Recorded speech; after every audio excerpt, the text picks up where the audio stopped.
Have you ever felt like you're standing still, even though you've done everything you could? Like life has gone quiet at the exact moment you needed an answer most? Maybe that's exactly where you are right now. A season where nothing seems to move forward. You look around, compare yourself to others, try to figure out where you went wrong, and all you find is a strange emptiness, a pause, a silence that feels uncomfortable. And the more you try to fill that silence with anxiety, the heavier it becomes. What almost no one realizes is that silence also responds.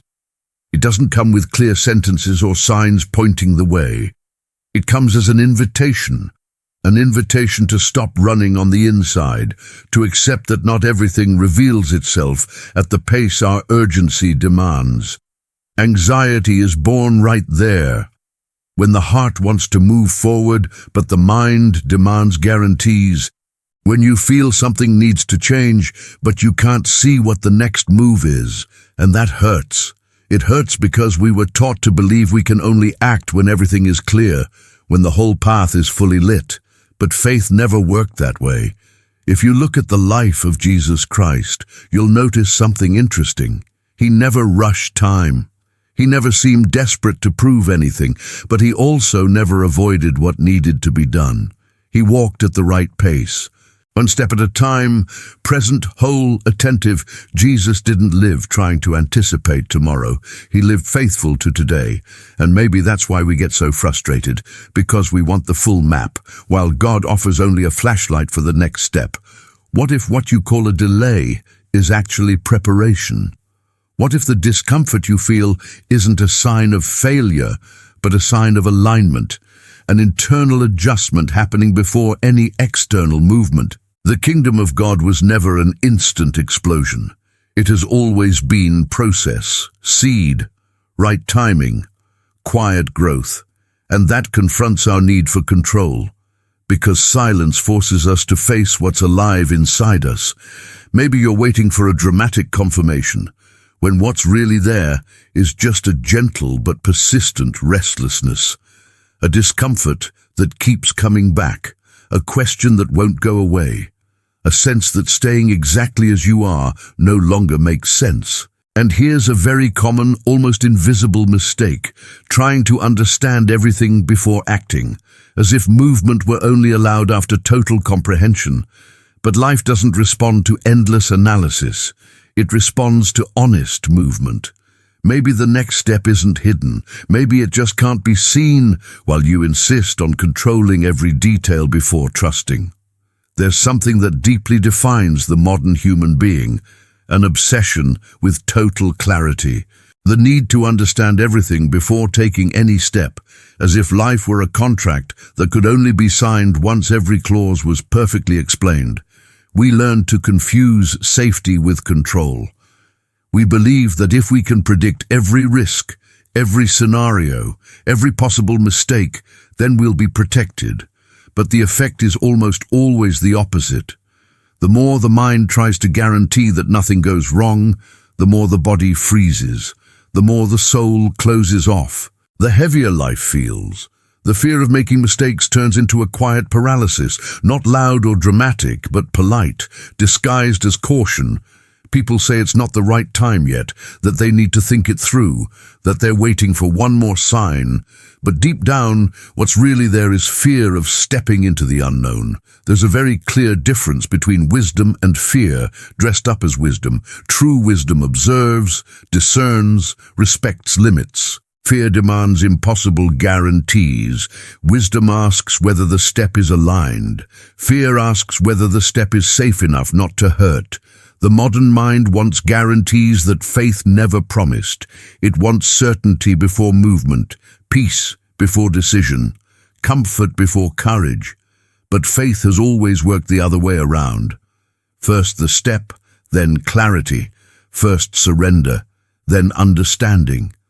When Jesus called people, he didn't present a detailed plan. He didn't explain every stage. He didn't say where it would all end. He simply said, "Follow me." And that invitation came before any explanation. Following came before understanding. That's deeply uncomfortable for us, because we were trained to believe that understanding is a form of protection, but in practice, over-understanding is often just a sophisticated way of delaying. How many decisions have you postponed, waiting for the perfect moment? How many important conversations have been pushed off because you didn't know exactly what to say? How many necessary changes were delayed because the fear of getting it wrong felt bigger than the discomfort of staying the same? This kind of postponement drains energy. It consumes you from the inside, because keeping a decision suspended requires constant effort. It's like holding your breath emotionally. Eventually, it becomes exhausting. Life responds to movement, not infinite planning, not silent intention. It responds when something actually moves, even if it's small, even if it's imperfect. Some people spend years waiting for a perfect sign, a final push, absolute certainty. And while they wait, life moves on. Opportunities change, energy fades, enthusiasm goes quiet. Faith begins exactly where control ends. When you accept that you won't have all the answers, when you recognize that acting with fear, but with honesty, is better than never acting at all. Jesus never promised a comfortable path. He promised a true one, and truth almost always requires movement before full understanding. The modern human problem isn't lack of information, it's excess control. It's the attempt to make life fully predictable, but what's predictable rarely transforms anyone. Maybe you're not stuck because there's no clarity. Maybe you're stuck because you're trying to control what only reveals itself in motion. And while you wait to understand everything, life is simply waiting for you to take one honest step. There's something deeply human about wanting to predict everything. We want to know where this will lead, how much it will cost emotionally, who will stay and who will leave. We want to avoid pain, frustration, regret. And without noticing, we turn control into a kind of spiritual protection. But excessive control doesn't protect, it blocks. When you try to control every detail of the next step, you're not trusting God, you're negotiating with Him, as if saying, "I'll go, but only if you guarantee nothing goes off script." And that posture creates a silent stalemate, because faith doesn't work like a contract. It works like surrender. Control gives the illusion of safety, but it steals the experience. It keeps you busy calculating, imagining, anticipating scenarios that may never happen. And while the mind lives in the future, real life happens now, without your full presence. Anxiety is born right there, in the attempt to live ahead of time, to solve today what can only be lived tomorrow.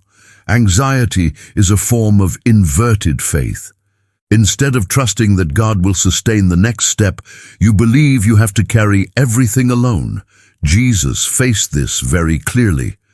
In the wilderness, he was tempted to use power before the right time, to prove something too soon, to turn stones into bread, to satisfy immediate hunger. But he didn't give in, because acting outside the right timing is also a form of disobedience. In Gethsemane, Jesus' most human and vulnerable moment, control falls away completely. There's no spiritual performance there. There is real anguish, real fear, anticipated pain, and even so, he prays the deepest prayer of all, "Not my will, but yours." That phrase isn't passive resignation, it's active surrender. It's recognizing that the next step doesn't have to be comfortable to be right, that obedience doesn't require the absence of fear, it requires alignment. Jesus' next step never came before obedience. It was never revealed as a full plan. It was always just enough for that moment, a step aligned with purpose, a step possible within the grace available that day.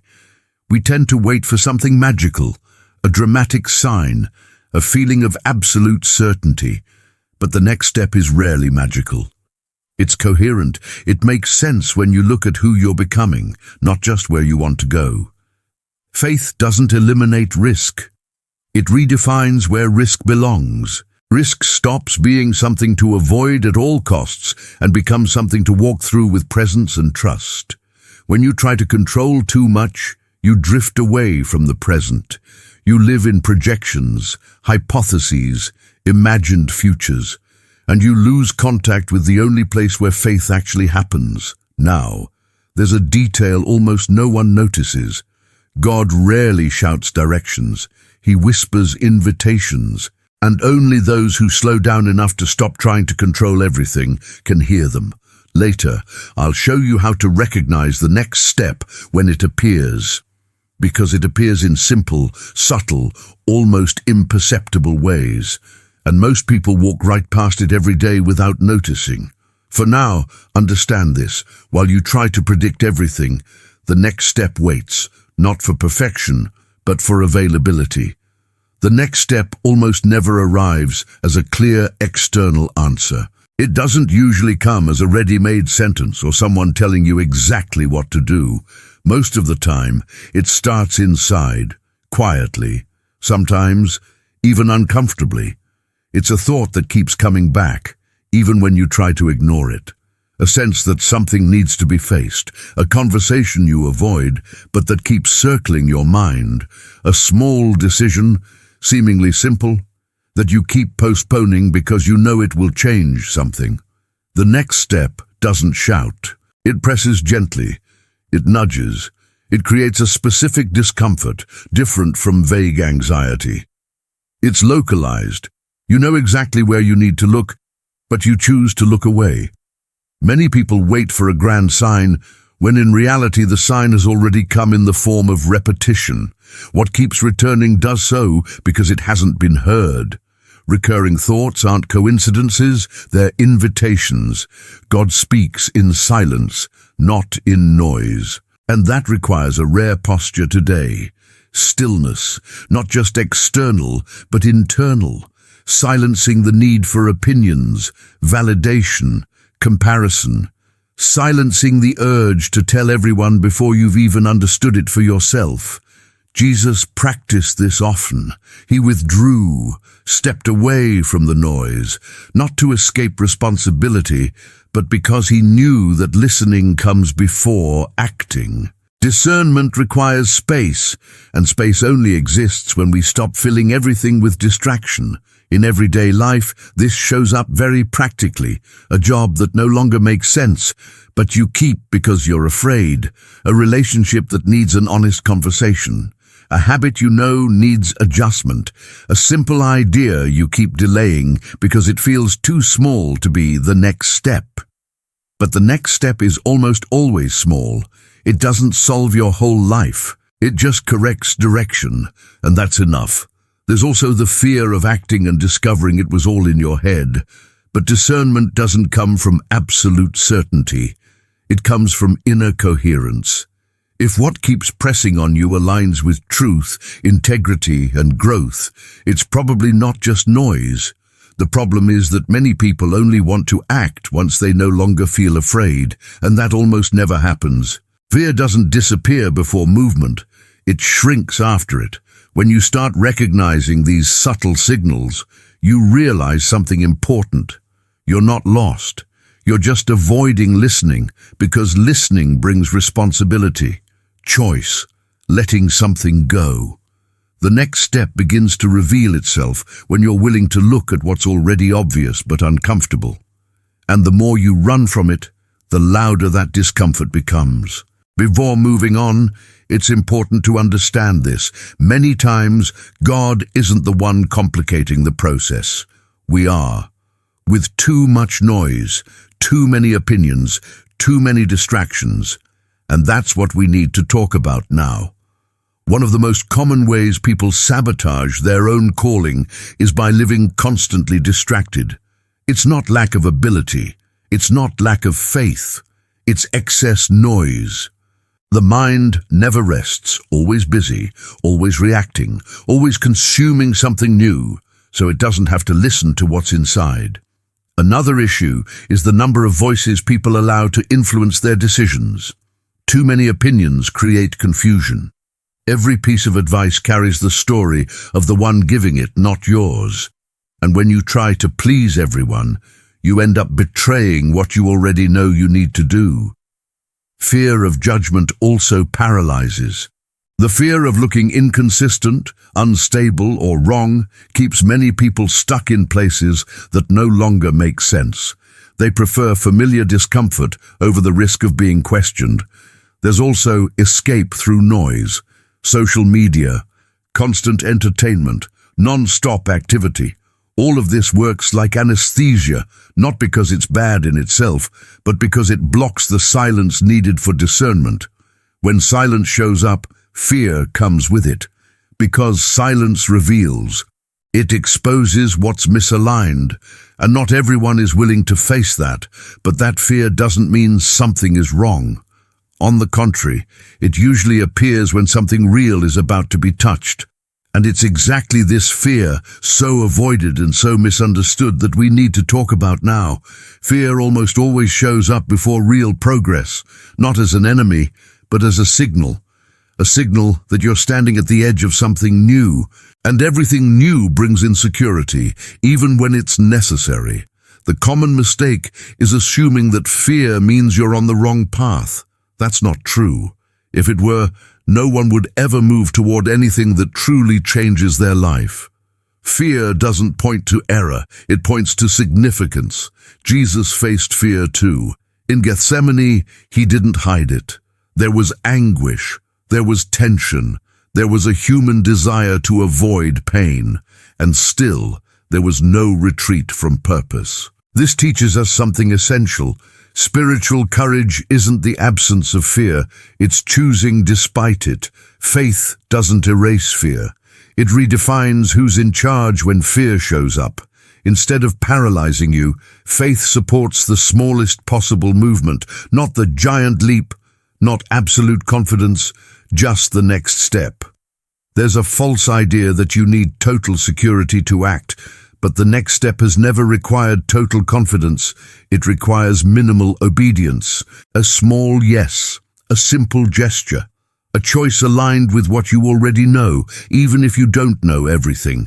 When you wait for fear to disappear, you hand control of your life to fear, because it will always find a new reason to exist.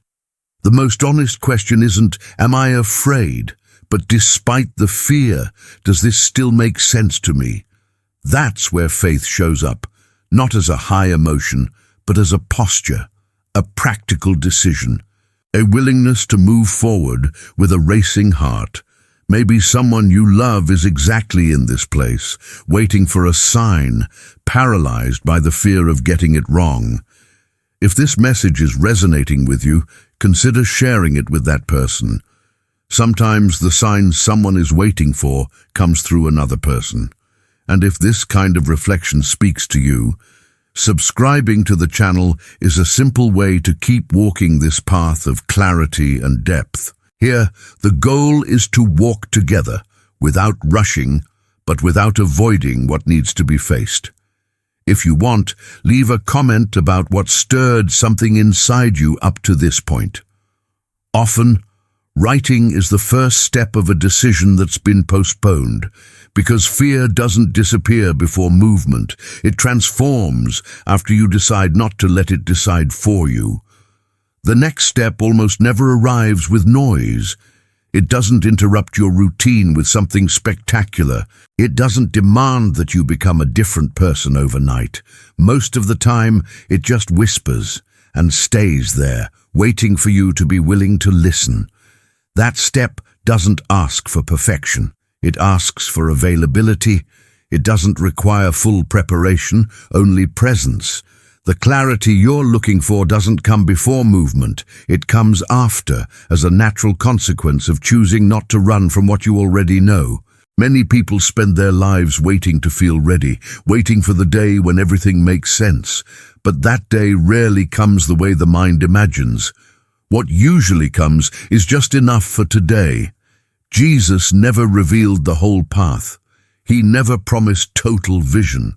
He offered daily bread, the necessary portion for that moment, and that isn't lack, it's care. because carrying the weight of everything at once would be too much. Maybe you already know what the next step is, not in details, not with guarantees, but in essence. Maybe you just haven't had the courage to accept it yet. Because accepting it means letting go of certain versions of yourself. It means leaving something behind. The silence you're experiencing today may not be the absence of an answer. It may be space.